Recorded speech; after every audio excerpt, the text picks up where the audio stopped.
The night was roaring with thunder when she walked in. Her clothes were soaked, her face pale, and her trembling hands clutched her swollen belly as though holding her entire world together. Inside the biker bar, a place where laughter was loud, tempers short, and mercy rare, silence fell like a stone the moment she appeared at the door. Every man stopped drinking. Every dart froze midair. The woman looked like she had crawled through hell just to get there. And when she whispered, "Please, someone help me," the toughest man in the room, the biker everyone feared, slowly stood up. The rain outside came down in sheets, battering the small roadside bar like 1,000 angry fists. Inside, the dim lights flickered over leather jackets, cigarette smoke, and half-empty beer mugs. The place was called the Rusted Chain, home turf of the Iron Vultures, a notorious biker gang known across 3 states for trouble and speed. At the center table sat Rex Dalton, the gang's leader, a man built like an iron statue with scars that told stories and eyes that didn't flinch from anything. To most, Rex was the definition of danger. But inside, there was a man carrying a quiet sorrow that no one knew about. He'd lost someone once, a woman he loved deeply, who had died in childbirth because he couldn't reach her in time. That night had carved a hollow inside him that no amount of whiskey or rage could fill. So when that door creaked open and a woman stumbled in, pregnant, terrified, and desperate, it felt like a ghost from his past had returned. She couldn't have been more than 26. Her name was Lena. Her hair clung to her face in wet strands, her lips trembling as she struggled to speak. Her dress was torn at the shoulder, one arm bruised. When Rex's eyes met hers, he saw something more than fear. He saw pleading. "Please, my car broke down," she gasped. "I'm 8 months pregnant. I think my water's about to break." The men around the bar exchanged glances. Some looked away. Some smirked nervously. This wasn't their world. They fixed engines, not lives. But Rex stood, his leather boots heavy against the wooden floor, and walked toward her. "Where were you headed?" he asked. "Mercy, General. My husband—" She stopped, swallowing hard. "He's not with me anymore. I just need to get there. Please." Rex didn't hesitate. "Grab my jacket," he said to one of his men, "and get my bike ready." The others blinked. "Boss, she's about to pop. You can't—" "I said get it ready," Rex growled, his voice like thunder. "Now." Within minutes, Rex had his Harley out front, headlights cutting through the storm. He turned to Lena, wrapping her in his leather jacket. "Hold on tight," he said. "We're gonna ride like hell." She hesitated, clutching her belly. "I can't get on a bike." "You can," he said softly, "or we both stay here and pray." And with that, he helped her onto the bike, one hand steadying her as the rain poured harder. The engine roared to life, echoing through the night like a war cry.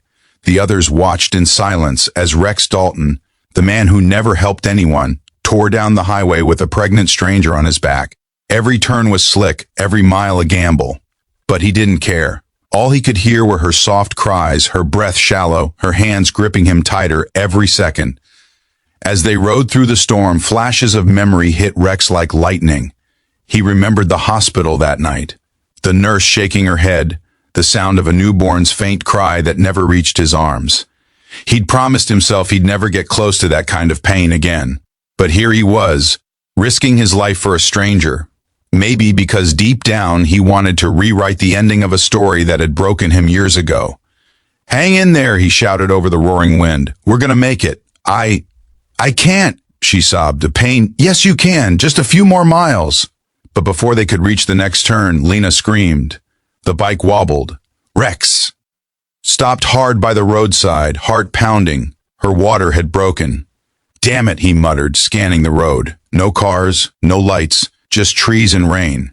He tore off his gloves. "We're doing this here." "What?" she gasped. "I've been through worse," he said. "You trust me?" Her eyes met his, and in that split second she nodded. Rex pulled his jacket over her, shielding her from the rain. The highway stretched out like a black ribbon under the lightning flashes. He'd never delivered a baby before, but he'd seen enough pain to know one thing: you don't walk away when someone's fighting for life. He talked her through every breath, every scream, his voice deep but steady. "Come on, Lena, you're stronger than you think." One more push. Minutes felt like hours. The storm raged on, and then a cry. A sharp, beautiful cry that sliced through the thunder. Rex stared in disbelief. The baby was here, small, fragile, alive. He wrapped her in his bandana and placed her gently in Lena's arms. She wept, clutching her newborn, her face glowing despite the rain and pain. "You did it," Rex whispered.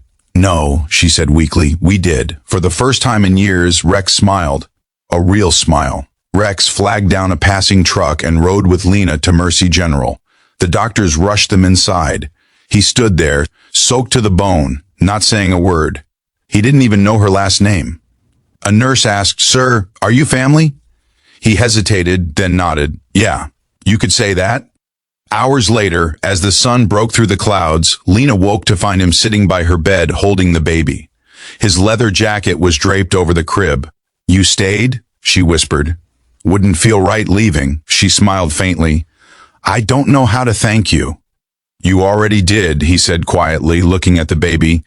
"You reminded me why life's worth fighting for." Days later, Rex returned to the bar. The men looked at him differently now. The story had spread. The toughest man they knew had helped deliver a baby in the rain. He didn't talk about it, but something in him had changed.